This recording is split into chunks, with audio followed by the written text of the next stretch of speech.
Ky është epizodi i parë i podcastit Pa Komplekse. Dhe nuk mund të niste më mbarë se sa me një grua që flet pa filtra, pa kalkulime, pa komplekse. Një grua që nuk e mat fjalën me frikën e reagimit, që nuk e fshe mendimin për të bërë e pranueshme, që ka zgjedhur të jetë e vërtet edhe kur kjo e vërtet mund të jetë e pakëndshme. Sot, Pa Komplekse nis me Rita Petron, poetën e mirënjohur, butuesen e shkëlqyer. Rita, shumë faleminderit që e pranuat ftesën time. Faleminderit, është gjithmonë kënaqësi të bisedosh me ty, Leon. Dhe nuk është intervista e parë që kemi bërë bashkë. Është e vërtet, Rita, dhe jam shumë i lumtur që po e nis këtë podcast me juve, për shkak se ju njoh personalisht, e di se si jeni në paraqitjet tuaja publike, dhe doja pikërisht ta nisja me këtë pyetje. A është Rita kjo e vërteta, si që është në këto paraqitje publike, që flet hapër dhe mendon pa filtra? Në fakt, gjithmonë ekziston një kufi që çfarë themi në një kafene me miqt, apo në një mjedis tjetër, dhe çfarë mund thuash në atë që quhet publike. Po e rëndësishme është që unë e quaj veten të hapur dhe që më quajnë të tjerët, që gjithmonë qëndroj te ai kufiri që mund ta quash edhe si ose mesi i art ose kufiri i rrezikut, që po ta kalosh përtej, kalon paksa dhe në një lloj që mua s'do më pëlqente, një lloj vulgariteti, një lloj, nuk është një lloj kafeneja me të folurin publik, me të drejtën. Por ama ose pjesa tjetër pasaj, ekstremi tjetër do ishte që gjithkohon të bësh moral sepse je përpara një kamera. Pra, duhet me shumë urgjëri të zgjedhësh atë që në fundit unë e kam fituar tashmë atë status që Rita flet hapur, Rita flet thyen tabu, Rita flet pa komplekse, dhe mendoj se në gjithë ta vite që vërtet u kam qenë shumë e pranishme në media, e kam fituar vetë si duket të status, nuk është se lodhem shumë, nuk është se e mendoj, por në momente të caktuara gjithmonë mendoj atë për të ruajtur etikën televizive, patjetër. Po pse mendoni që disa njerëz bëjnë shumë kalkulime para se të flasin ose para se të bëjnë një paraqitje publike, kurse disa tjerë nuk kanë fare filtra? Ku e shihni ju diferencën? Ata që nuk kanë fare filtra, mendoj që patjetër ashtu janë dhe në jetën e vetë, janë fare pa filtra, i thonë gjërat çfarë ju vjen në kokë, i thonë, ju duket sikur ajo është lishmëria më e madhe, të marrësh të tjerët në përgojë, të flasësh me emra e me mbiemra, dhe që në këtë rast ata marrin vërtet shumë shikime, marrin shumë klikime, dhe ne jemi të vetëdijshëm se ç'a ndodh sot në portale, gjithçka tjetër, në rrjetet sociale, në mediat sociale, kështu që dhe ndërkaq nuk është vetëm se ata flasin pa filtra, po përhapet menjëherë, merret një titull, vjen një titull interesant dhe përhapet menjëherë ajo çka ata thonë. Dhe normal kanë një influencim shumë të madh tek njerëzit. Ndërsa do thoja prap, edhe ata që bëjnë ato kalkulimet e veta mendojnë se i bëjnë edhe në jetën e tyre, pastaj do thosha varet edhe nga profesioni. Ata që mund të jenë politikan, duan do ruajnë një lloj stature, do ruajnë atë si thosh statusin e vet, që duhet i thonë gjërat më të menduara, sepse ka dhe dikush tjetër që i kontrollon, ndërsa unë e quaj veten me fat. Kam takuar një mikeshën time, ajo merre me politikë dhe më tha, sa zili të kam, më tha, muaj që je e lirë, sepse në fund të fundit të mbron edhe ajo pjesa që thonë, më mirë shkrimtare, poete, janë të lirë shkrimtarët, poetët, që mund thua çfarë duash. I thash, edhe unë nuk jam 100% e lirë, sepse me thënë drejtën, derisa merrem edhe me pjesën e edukimit, derisa jam edhe botuese, merrem edhe me kompaninë, me biznesin, kështu që në këtë pikë nuk jam shumë e lirë, por në sferën tjetër që lidhet pasaj patjetër me të qenin tim si poete, patjetër që kam atë lirinë time maksimale për t'i thënë gjërat nëpërmjet artit tim ashtu siç janë. Por që është e vërtet, unë e quaj me fat të qenin tim të lirë, e cila ka rrjedhur që nga koha e fëmijërisë time, dhe unë gjithmonë them familja është fat. se si të bie, sepse mund të bie edhe një familje që të pengon lirinë tënde të menduarit. Kështu që ky lloj fati unë e kam zhvilluar, sepse ky fat mund të ngelej në vend, nuk do të thotë çdo gjë që ndodh në fëmijëri do të vazhdojë ty pozitivisht. Mund ndodhi dhe e kundërta, ose mund të ketë fëmijë të cilët janë rritur pak të lloj liri mendimi dhe që mund të jenë bërë njerëz shumë të zot në jetë, nëpërmjet rebelizmit vet. Po unë do ta quaja fat këtë gjë, dhe pastaj kam zhvilluar vetë, kam kuptuar që nuk ka gjë më të mirë që pavarësisht se rrezikon, po nuk pas ka gjë më të mirë se ajo që fiton është shumë e madhe se rreziku. Dhe unë gjithmonë them rreziku më i madh është me njerëzit që kanë të qartë, me njerëzit që punon, me njerëzit të cilët jeton, aty është rreziku më i madh se ne të gjithë në familje apo në miqësi mundohemi t'i marrim nga një cop lirie secili njëri tjetrit, Dhe kjo është ajo që kur ti arrin një lloj statusi dhe tjerët thonë e më mirë se ajo ashtu është. E përmendet familjen. I shkon. E përmendet familjen. Kush na i krijon komplekset? Familja, shoqëria apo vetë ne që e paragjykojmë veten? Komplekset e para patjetër ta krijon familja. Është ai bullizimi që vjen nga dashuria. Se ne gjithmonë këtë bullizimi që është një fenomen që sot është shumë i përhapur në shkolla e gjithandej, ne mendojmë se na e bën njerëzit që s'na duan, të parët që na e bëjnë janë ata që na duan. Unë për shembull shkrova romanin Lindur së prapti, pikërisht nga ky lloj etiketimi që më është bërë nga familja që e vogël, ti ke lindur së prapti, që vërtet mund të kem lindur si fëmijë podalike, po kjo nuk do të thotë që unë isha së prapti, po si duket rebelizmi im gjithkohon i ka bërë ata që të më thonë ke lindur së prapti, po kjo ka lidhje edhe me dashurinë, ose për shembull prindërit ju gjejnë një tëmet fëmijës në fytyrë ose në natyrën, në mënyrën si sillen, edhe pastaj fillojnë i ngacmojnë dhe ti nuk ata e bëjnë nga dashuria, po ty të ngelet në mendje ky lloj bullizimi. Pastaj vjen pjesa e shoqërisë, pastaj vjen shkolla, ne të gjithë kujtojmë, për shembull, tash e kam trajtuar edhe në librin tim, gjithë kujtojmë dhe na kanë ngelur në mendje ato pjesët e bullizimit që na kanë bërë të tjerët. Edhe kur kemi qenë fëmijë, edhe kur kemi qenë në shkollë, unë mendoj se nuk ka njeri që nuk e ka kaluar këtë proces. Po fakti që ty të mbetet në mendje mes kush e di sa kujtimeve të mbetet një gjë e tillë në mendje, do të thotë që ka një arsye të fortë që të ngelet. Dhe mund të ngelet ky lloj kompleksi gjithë jetën. Dhe gjithë sfida jonë është si të mundim komplekset që na vijnë që nga fëmijëria. Dhe po arritëm të mundim këta, ne jemi njerëz lirë. Se opinioni që her pas here na sulmon, sidomos në grave të lira, është shumë larg.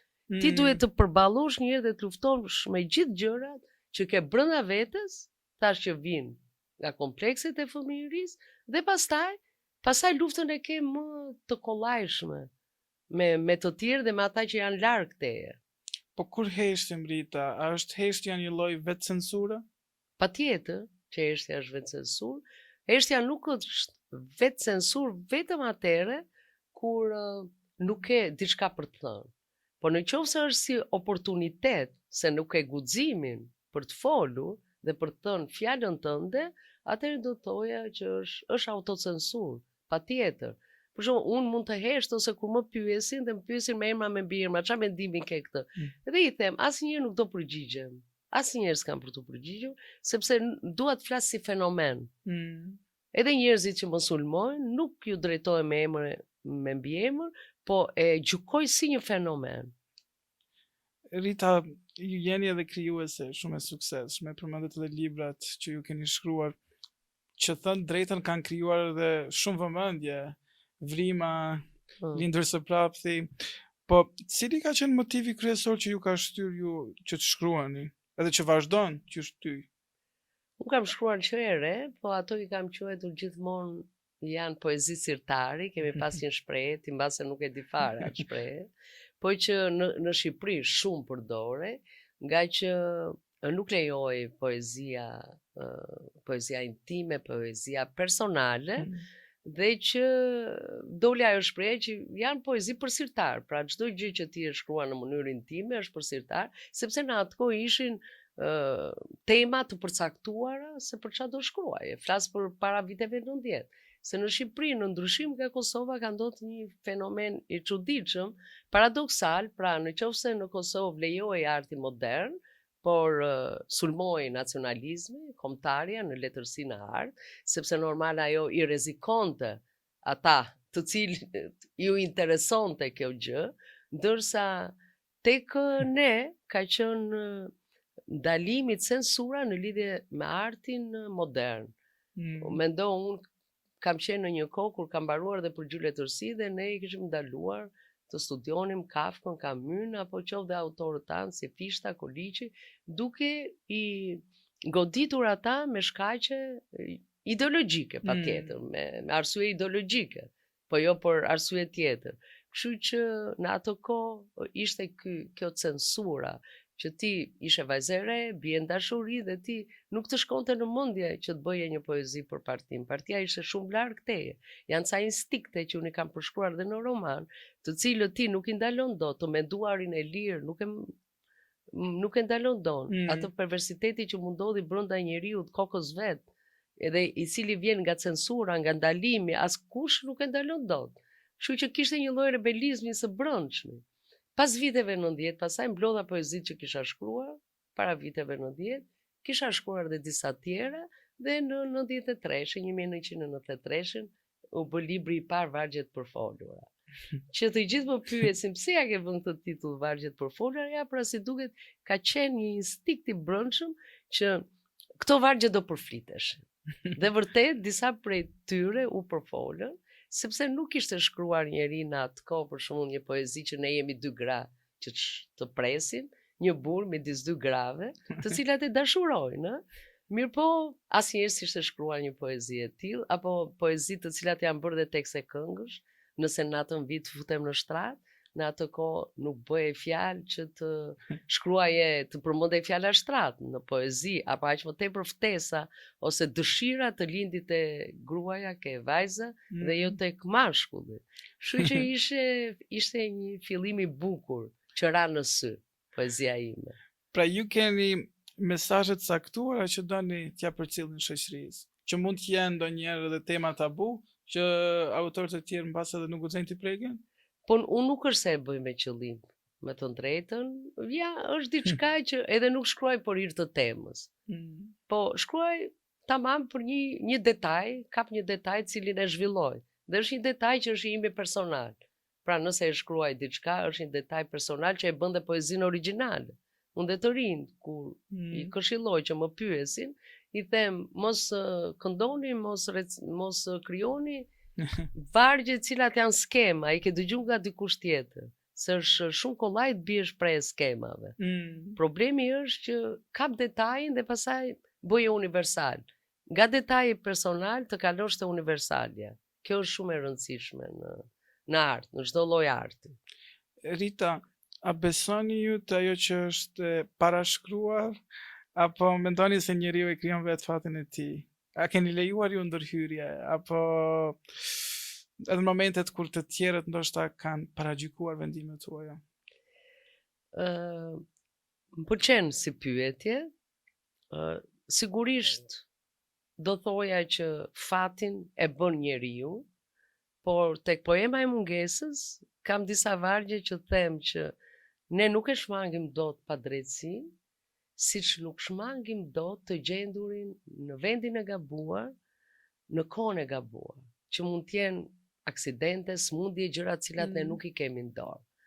Dhe jeta ka treguar që njerëz shumë të mirë, njerëz të përsosur, pikërisht ta humbin jetën edhe në moshë të re, pa krijuar ciklin jetësor. Po këto nuk janë gjëra të cilat ne i kemi në dorë. Pra, ne kemi në dorë atë që të mos zgjedhim shtegun e gabuar, po të zgjedhim atë shteg, them unë në poezi, që të çon ke dashuria. Dhe dashuria në kuptimin më të bukur të fjalës, që të bën të ndritshëm, të bën të fortë, të bën njeri që reflekton, të bën njeri të urtë nga mençuria, dhe që këtë do thoja që e kemi ne në dorë. Dhe në këtë kuptim, unë jam me atë që fatin e zgjedhim ne. Ndërsa disa gjëra kur unë shkruaja, dhe kur kam botuar librat e parë, rrethi i lexuesve të mi ka qenë i kufizuar. Dhe gjithkohon janë përmendur autor të cilët kishin zënë vend. Se problemi më i madh në letërsinë shqipe janë ato copat e mëdha të pronave, ku askush nuk duhet të hyjë atje. Pra, nuk është problemi se shkrimtarët e mëdhenj ose ata me emër kanë thënë mos u fut në pronën time. Më tërë e kanë bërë lexuesit të gjë. Lexuesit na kanë penguar ne të tjerëve, që kemi qenë atë kohë dhe kriju histori, që të futemi në këto prona.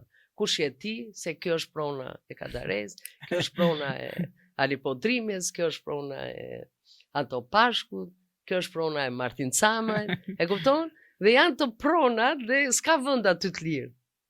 Se kam thënë ndonjëherë këtu po më lindi si ide nga pyetja jote. Dhe që paracaktimi më pyete. Ti vazhdon shkruan, sepse nuk duhet merresh me këtë gjë. Duhet ta hapësh vetë atë shtegun midis pronave të tyre, me që nuk ke vend të lirë aty ku të kalosh.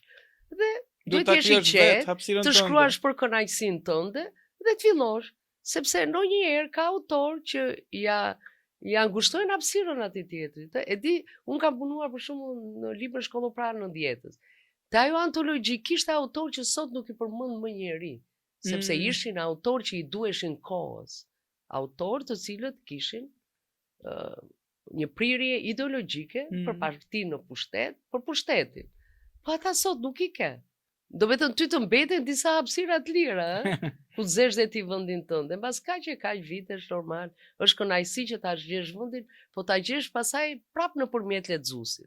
Sepse krijohen lexues të rinj me shije të reja. Dhe unë për shkak jam shumë e lumtur që kam lexues të rinj që më duan, përveç lexues të çdo moshe. Po edhe të bësh për vete sot lexuesin e ri, është sfidë e madhe. Rita, cili është çmimi që duhet ta paguajmë nëse vendosim ta jetojmë jetën ashtu siç duam? Çmimi të jesh, si thua, prap do të them me një vargun tim, ta veshësh jelekun si një, ta veshësh rrezikun drejtën në trup si një jelek antiplum. Dhe normal ty do të vinë plumba, do të gjuajnë me gur, do të gjuajnë me bal. Mund të mbetet gjatë ajo kurora me gjëmba, megjithëse Krishti ishte i pamëkat dhe i mbeti gjithë jetën ajo kurora me gjëmba. Po duhet i marrësh parasysh gjitha këto dhe që të vazhdosh me kuraj, ose nuk është puna se liria është diçka që unë bëra kaq vjet edhe liria është e fituar por e. Gjithmonë njeriu ka autocensurë, gjithmonë njeriu trembe. Edhe çdo ditë dhe çdo sfidë që sjell jeta përpara, duhet patjetër që ti ta përballosh.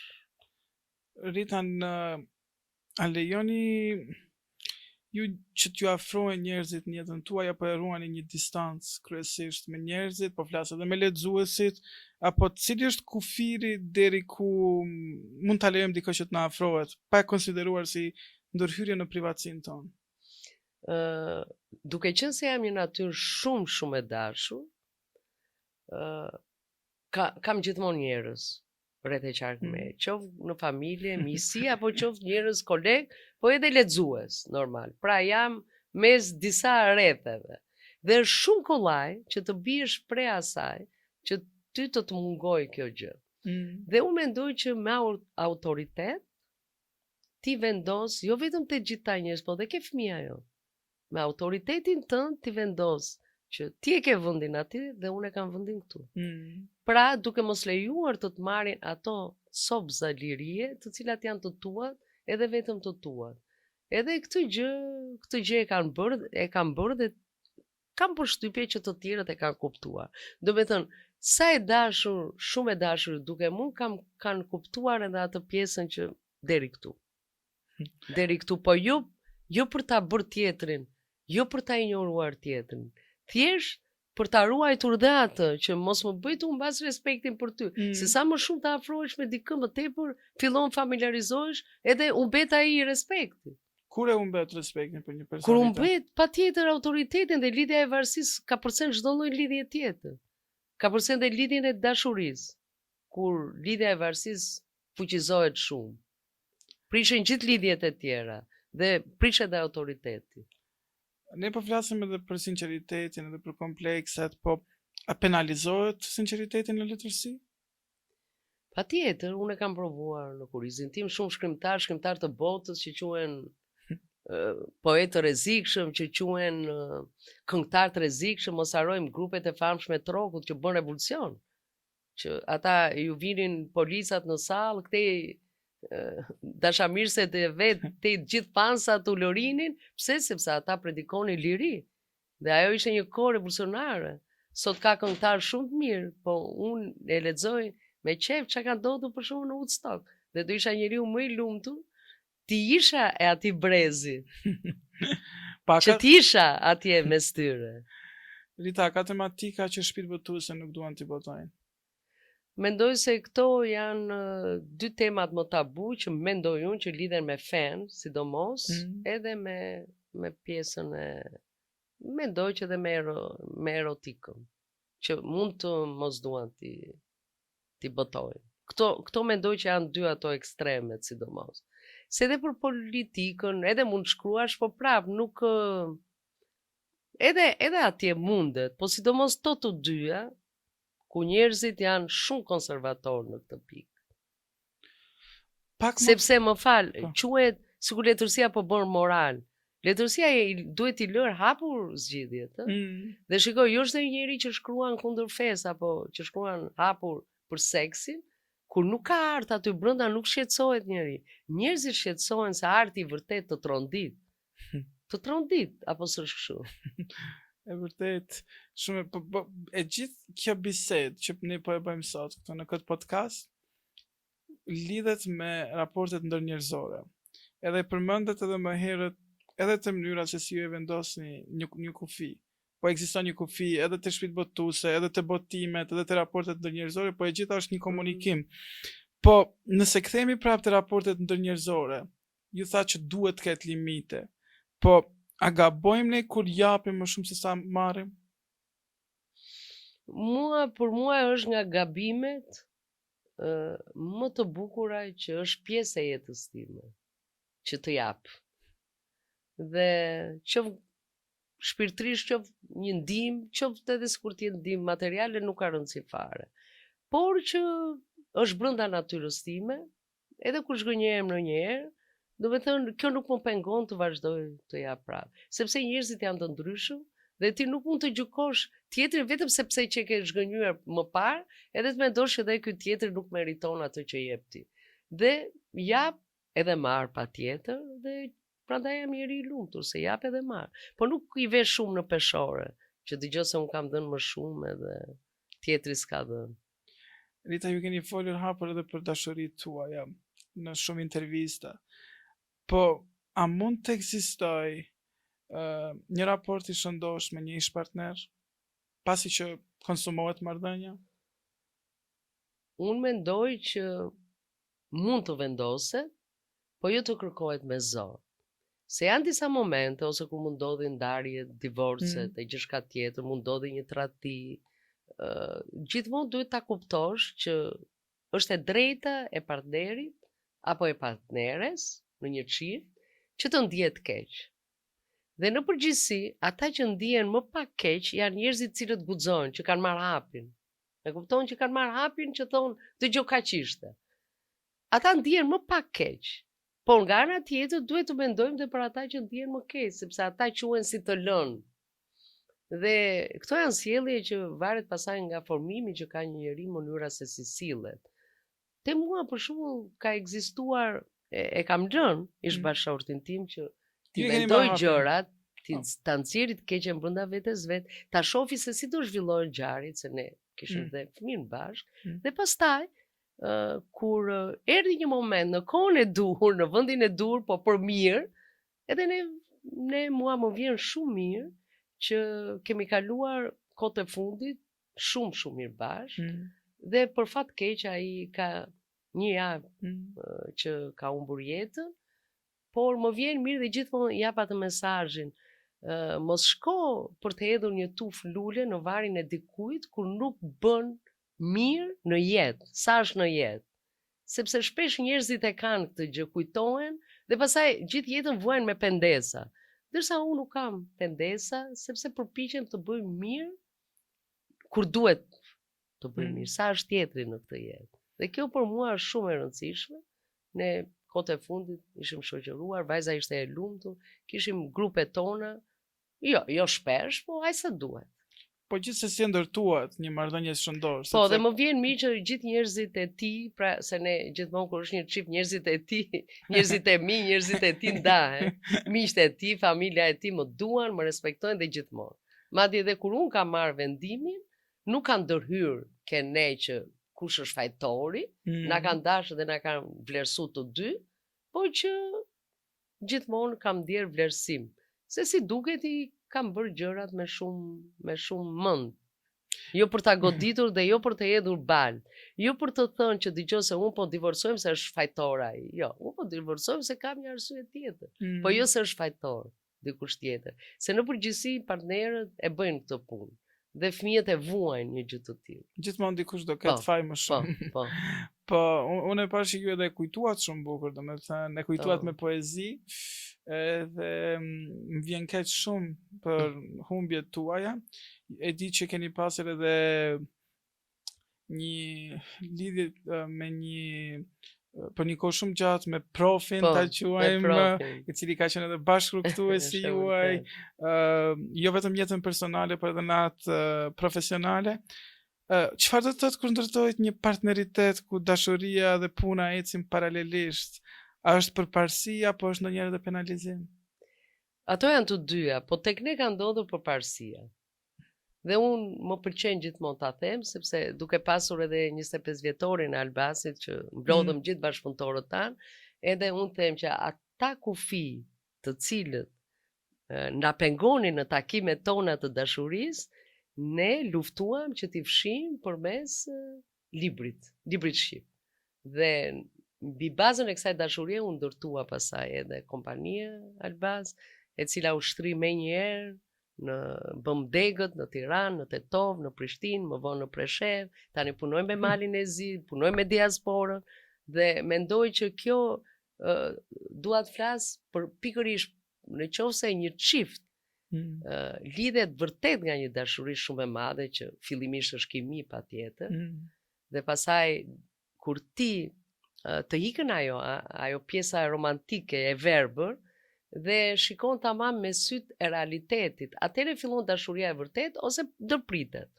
Tek ne, mbasi kaloi kjo pjesa e verbërisë të dashurisë, erdhi kjo pjesa tjetër e bukur, realja. Po, ne duhet jemi partner me njëri tjetër, kemi dëshirë të bëjmë një gjë së bashku, dikush do bënte një fëmijë së bashku, ne bëm shpinbotuese.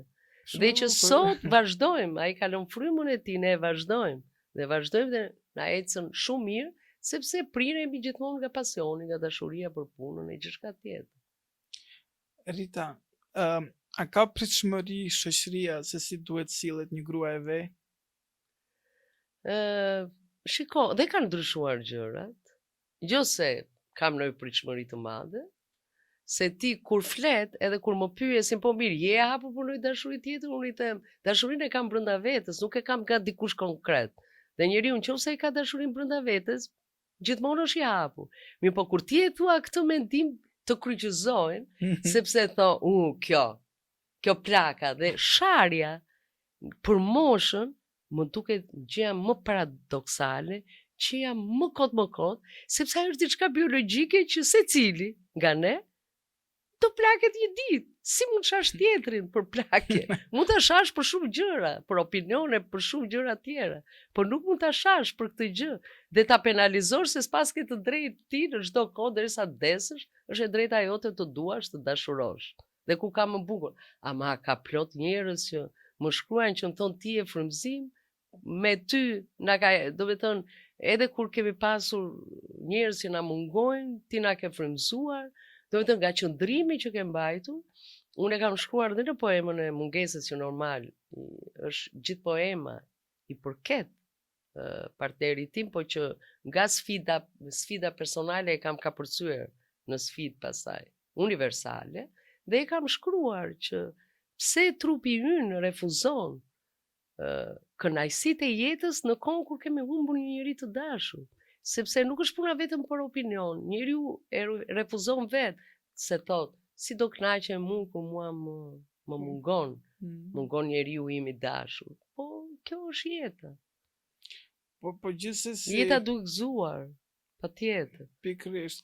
Po pse vendosen këto barriera ta zëm, për shembull, për gratë, sepse kam dëgjuar edhe diskutime, gojdhëna, fjalë të ndryshme, sidomos në Po. vaki, në raste vdekjesh, kur vdes qof një grua ose një burr, edhe po vdiq Po. një burr, thonë që nga domethënë që nga ai moment gruaja është e destinuar që ta vajtojë, të vishet me ceza dhe jetë Dhe sidomos, gjithkohës, dhe sidomos kur vdes burri, Kur ka vdes treguar burri- dhe Barsaleta për gratë e veja, çfarë nuk ka.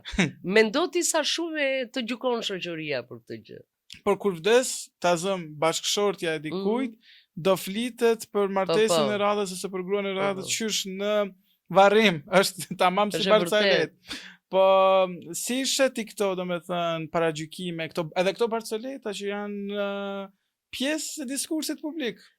Patjetër që do t'i shohësh me syrin që shoqëria jonë nuk është shumë emancipuar, dhe po unë do thoya një gjë që kam vënë, diçka tre. Ka shumë gratë të cilët dhe që janë dhe në rrethin tim, që kanë humbur burrat, po janë mbi moshën 60 vjeç. Dhe gjithmonë ka lindur pyetja, si ka mundësi që më përpara gratë kur ju vdiste burri, shoqëria i nxiste do martoheni se s'bën, sepse i quhej që po të ngelesh e vet, ti do bëje qef. Ti nuk mund të bësh qef, ti duhet patjetër të martohesh, kesh një lidhje serioze. Dhe i nxistin për këtë gjë. Dhe gjykonin kur ti nuk martohesh. Sot gratë kanë vendosur, shumë gra vendosin, thonë unë e mbarova martesën time. Fëmijët janë rritur dhe mendojnë, janë më mirë të shoqërohen me shoqet me njëra tjetrën dhe nuk vendosin që të martohen. Dhe ka shumë gra që i njoh dhe unë këtë kur ma kanë bërë pyetje e kam quajtur shprehje e lirisë. Pra ato kanë zgjedhur të jenë vetëm. Jo se kanë frikë se po i gjykon dikur se po lidhen. Kanë zgjedhur të jenë vetëm. Mund të kenë dhe një mik, mund të kenë një dashur dhe kanë zgjedhur të bëjnë jetën e vet. Dhe unë e quaj një gjë shumë pozitive këtë gjë. Ato dalin, shkojnë me agjenci turistike, shëtisin, do vetëm bëjnë një jetë, kanë krijuar një mirëqenie, aj sa ta kanë krijuar edhe bëjnë jetën e vet. Ju jeni edhe nën. A është Rita një nën posesive apo është një nën përkrahase pa kushte? Jam përkrahase pa kushte vajzës time kur lidhet me gjëra shpirtërore, me emancipimin e mendjes, me mënyrën se si duhet ta shikoj jetën. Por, në fakt, jam posesive kur lidhet me punën. Dhe gjithmonë edhe e them që e kam atë tëmet, që kam kërkuar që kur vajza ime Sofiana ka qenë e vogël, dhe i kërkoj ato gjëra që bëja unë nëna e saj, që ti kur je i ri nuk mund t'i bësh ato gjëra, nuk mund t'i kërkosh. Kishit shumë pritshmëri, a? Dhe po, ndërsa për pjesën tjetër ne kemi një lidhje shumë shpirtërore bashkë dhe ajo është shumë mendjehapur, jemi të dyja mendjehapur, se nuk do të thotë gjë, ti mund të jesh nën mendjehapur dhe fëmia jot mund të mos jetë, ose e kundërta. Por që në këtë drejtim jemi mendjehapur të dyja dhe kur edhe nëna dhe vajza janë mendjehapur është gjë shumë e mirë për kënaqësinë e bisedës, sidomos kur ulemi me një gotë vere përpara, ça nuk themi me njëra tjetrën, na pëlqen të filozofojmë, e të flasim gjëra shumë bukura, nuk na pëlqen fare të merremi me tash e themi ç'a thot njëri, ç'a thot tjetri, po kjo besoj që është një gjë pozitive, që e kam pas që kur ajo ka qenë edhe më e vogël. Rita, përmendëm edhe tema tabu. Kur jemi tek tema tabu, pse hezitojmë ende të flasim për seksin në shoqërinë tonë? Shiko, për seksin njerëzit flasin gjithkohë, shohin filma, ç'a nuk bëjmë, tregojnë edhe Barsaleta, por po të bësh art për seksin, sepse thash arti të trondit dhe të nxjerrësh edhe perversitetin njerëzor, se seksi ka, siç ka të pjesën hynore, që ta ka dhënë Zoti për të krijuar fëmijë apo edhe për kënaqësi, ka dhe pjesën tjetër vulgare, që është vetëm instinkt. Kështu që ky perversitet është brenda njerëzve dhe po shkrove ti për këtë perversitet ata të sulen ty. Sepse ti i tregon fytyrën e vërtet, kështu është njeriu. Ose e kanë brenda vetes, e mendojnë brenda vetes dhe ju duket sikur ti i zhvesh lakuriq. Pra kur ti flet seriozisht për këtë gjë, atëherë të sulmojnë. Po tregove Barsaleta, kënaqen. A është seksi ende një tabu shoqërore apo bëhet tabu vetëm në varësi të kush flet për të? Po pra, është tamam kjo. Kush flet për të, në varësi të kush flet për të. Ose qoftë edhe mua, kur më kanë sulmuar, mua më kanë sulmuar jo se ata njerëzit s'kanë lexuar ndonjëherë libra apo poezi të autorëve të huaj që flasin apo shkruajnë për seksin, nuk është tu problemi. Ata nuk e durojnë dot që se në letërsinë shqipe janë krijuar ca skema, edhe duhet flasin vetëm për tema, për patriotizëm, duhet flasim për luftën dhe për këtë gjë ne nuk duhet flasim, aq më tepër dhe autore shqiptare. Aq më tepër kur ti shkruan edhe në vetën e parë. Ajo i bën mos të durojnë dot fare. Në vetën e parë, se thon ku e gjeti kë guximin. Çështja edhe mentaliteti, po mentaliteti që lidhet edhe me shihen, që i kemi kultivuar në letërsinë shqipe. Po pse shoqëria paragjikon shumë më lehtë një grua kur flet për seksin sesa kur një burrë bën të njëjtën gjë? Po, pavarësisht se kanë ndodhur që kanë sulmuar edhe burra. Për shembull, unë e du shumë profesor Edmond Tupen, edhe që ka bërë dhe fjalorin erotik dhe shkruan letërsi erotike, dhe që do thoja edhe atë mund ta kenë gjykuar, sepse thon alamet profesori, ose ta lidhin me profesionin. Goxha, ta lidhin me moshën, ta lidhin me profesionin, edhe normal pasaj fillojnë edhe të sulmojnë, që pse ju do na edukoni ne fëmijët, juve e kupton? Thash, apo ju ka ikur mosha të flisni për këto gjëra. E përmendet edukimin.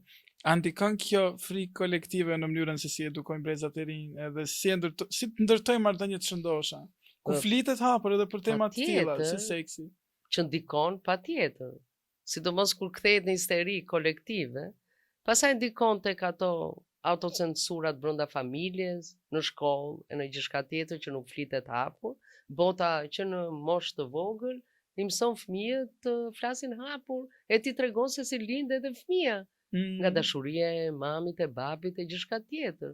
Kështu që jemi mbrapa në këtë drejtim, madje edhe këtu është hapur një herë në Kosovë një debat shumë i madh për punën e edukimit seksual, dhe që problemi më i madh është që kur hapen debate të tilla, shumë pak njerëz intelektual pranojnë të dalin edhe të flasin për këtë gjë. Edhe i shmangen medias. Se intelektualet i shmangen medias për fitet për seksin? Po i shmangen sepse edhe ata vetë mund të kenë ato kufizimet e veta, ose thonë dëgjoj unë këtu në tavolinë me ty mund të flas hapur, po nuk duroj dot sulmin, nuk duroj dot të më gjykojnë, ose nuk duron dot nga familja, sepse një grua mund të thotë burrit të saj pse shkruan kështu, pse flet kështu. E njëjta gjë mund të ndodhi burrit që të ketë frikë nga gruaja, ose gruas nga burri, Dhe prandaj shkrimtarët edhe vetë nuk është puna vetëm te censura, opinioni kanë autocensur vetë. Pra kur shkruajnë janë të lirë, dhe unë them gjithmonë autocensura fillon kur ti do ta publikosh librin. Atëherë fillon të fshish pastaj. Çka ke shkruar, sepse ke shkruar pa autocensur. Sa kompromise bëjnë krijuesit e rinj për shkak të paragjykimeve dhe stereotipeve ekzistuese? Edhe a shkruajnë të rinjt për veten apo për audiencën? Tashi, shkrimtari i talentuar gjithmonë, edhe ai që është i ri, normal, shkruan. Në momentin e shkrimit shkruan për veten, do të zbrazin ndjesinë e vet, ka zbuluar gjëra të reja në universin e vet personal, edhe do t'i zbradh. Ndërsa pjesa tjetër, unë mendoj që do t'i quajë të patalentuari, ata të cilët shkruajnë me skema, ndërsa do quajë edhe një grup tjetër shkrimtarë që mund të jenë të rinj, mund të jenë vjetër, të cilët nga kultura e madhe duan të shkruajnë, edhe mund të shkruajnë. Po letërsia e vërtetë është ajo që lind edhe nga dia, po lind edhe nga spontaniteti. Dhe letërsia e vërtetë të prek, ta prek zemrën e lexuesit. Dhe edhe ai që është i mbyllur hapet. Ai që tronditet mbyllet akoma më tepër. Po edhe kur mbyllet akoma më tepër, prapë është një efekt. Efekti shkaktuar nga letërsia e mirë. Një mike e juaja shumë e afërt, e cila është edhe e të njëjtës botë, vjen nga letërsia, po edhe nga akademia, Mimoza Ahmeti, Kam parë në një paraqitje publike që refuzoi t'i dhurojë një libër një personazhi publik që deshte ta merrte filmën pa ja dhuruar ajo vet librin. A është edhe Rita e ngjashme në situata të tilla apo adhuron Rita libra? Si është këtë punën e dhurimit? A duhet ta meritoj dikush një libër të Ritës? Në këtë pikë unë jam ndryshe nga Moza, ne duhemi shumë me njëra tjetrën, e vlerësojmë njëra tjetrën shumë. Dhe për fat, artet tona kanë lirinë të përbashkët, por ne kemi mënyra komplet të ndryshme të shkruarit. Dhe kjo më bën akoma më shoqe me Mozën, se po t'ishim ngjashme sikur po e mbështesim njëra tjetrën për ngjashmërinë. Jo, të ngjashme kemi vetëm lirinë e emancipimin. Edhe prandaj dhe jemi dalluar këtë kohë, edhe në letërsinë shqipe. Në këtë pikë unë jam shumë ndryshe nga Moza. Dhe them faleminderit Moza ndonjëherë që i thot gjërat siç e vinë në kokë, sepse ajo atje jo për ta dënuar gazetaren e cila donte firmën, sepse atë e bëjnë në përgjithësi, ne ju çojmë libra gazetarëve dhe është kënaqësi për mua kur çon, por Moza me atë dha një mesazh që blini libra. Pavarësisht se u bë viral, u keq kuptua, dhe njerëzit në vend që të merreshin me këtë mesazh, mua më erdhi shumë keq që e dënuan veprimin e gazetares, e moderatores, edhe filluan ta shajnë edhe personalisht. Dhe pikërisht se ndodh një gjë e tillë, unë nuk do ta bëja. Unë dhuroj shumë libra, nuk merrem shumë me atë që ç'a do thot tjetri, apo do më lexoj apo nuk do më lexoj. Brenda vetes time e kam këtë që më pyet edhe më parë punën e dhurimit, por prap jam me atë që është shumë kënaqësi kur libri të lexohet. Është me vërtet një kënaqësi e madhe. Rita, ju keni fituar edhe titullin si poete laureate për vitin 2025-2026. 2027 sepse poeti laureat është për 2 vjet. Si sheh Rita çmimet dhe sa janë të rëndësishme çmimet për Ritën edhe për krijimtarinë e saj? Shikoj, çmimet janë gjithmonë kënaqësi për çdo autor. Po për te çmimit, unë do të thoja kënaqësia më e madhe një shkrimtari i vjen me të drejtën nga lexuesit, normal edhe kur kritika merret me të, po lexuesi për mua është lumturia më e madhe. Ndërsa për titullin e poetes laureate, normal që jam gëzuar, e quaj përgjegjësi, e quaj mision, dhe madje do të thoja që një nga ajo që unë quaj mision është që të merrem më shumë me poezinë bashkëkohore dhe sidomos me këtë çerekun e shekullit që është shkruar dhe sidomos edhe mbas viteve 90 në Shqipëri, se Shqipëria erdhi pas një censure dhe u krijua një brez poetësh të rinj të cilët rebeluan ndaj shkrimeve të socrealizmit patjetër. Në Kosovë pati prirje të tjera dhe vazhdon të ketë për të hikur asaj nacionales dhe për ta lidhur dhe me intimen.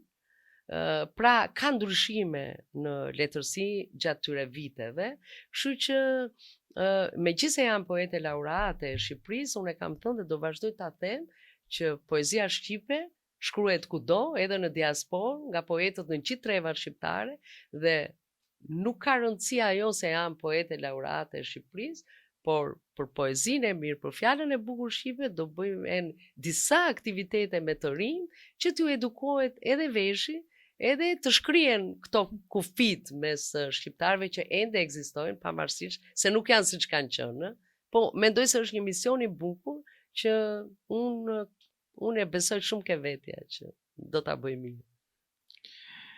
Rita, nëse sot do t'i flisnit një vajzë e tre që ka frikë të jetë vetvetja, çfarë do t'i thonit që të jetoj pa frikë dhe pa komplekse?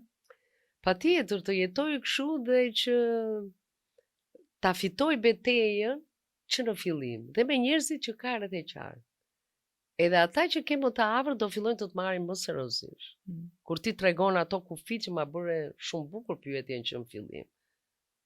Dhe mos e le veten të zhytesh thellë brenda një kornize që të merr frymën, se sa më shumë zhytesh, aq më tepër e ke më të vështirë luftën. Prandaj kur je e re duhet ta bësh, sepse në fundit kur je i rik edhe guxim, unë sot mund të jem dhe më diplomate, mund të jem më me, ti them gjërat më me gentiles, më thash, më të menduara. Po kur isha e re, t'jep guximi forcë që ti të kundërshtosh. Edhe më me forcë. Guximi, shumë e bukur. Edhe është një përmbyllje shumë e fortë për këtë podcast dhe Rita, unë dua t'ju falenderoj për guximin. Dua t'ju falenderoj që jepni mesazhe kaq të bukura në formë kaq të artikuluar, duke përmendur edhe tabut shoqërore, që shumë njerëz nuk guxojnë t'i prekin, vetëm nga frika e reagimit publik. Po gjithsesi ju jep një shembull që në momentin kur flasim për tema të tilla, normalisht, pa qenë vulgar asnjëherë. Aty është gjithë problemi, truajmë atë pa qenë vulgar. Fiks edhe këto tema mund të diskutohen, edhe mund të futen në diskursin publik, kështu që unë ju falenderoj shumë që sollet një perspektivë krejt ndryshe në këtë podcast timin të parën, edhe besoj që do jetë një augur i mbarë dhe për mua në këtë rrugtim të ri që kam nisur. Shumë faleminderit. Më vjen shumë mirë dhe të uroj vërtet sukses dhe jam e bindur në suksesin tënd. Shumë faleminderit Rita dhe shpresoj të takohemi prapë në shumë raste tjera në bashkëpunime të ndryshme. Shumë faleminderit. Faleminderit. Mirupafshim në podcastin e radhës.